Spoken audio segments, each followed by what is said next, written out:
হাদিসের অর্থ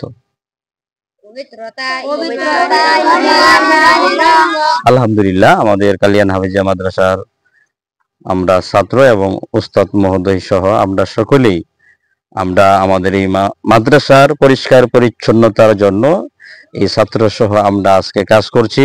ছাত্র যে হাদিসটি আমাদেরকে শোনালেন, এই হাদিসটি হইল পরিষ্কার পরিচ্ছন্নতার উপরে। আসলে ইসলাম যেমন সৌন্দর্য, ইসলামের মুসলমানদের কাজকর্মও তেমন সৌন্দর্য হতে হবে।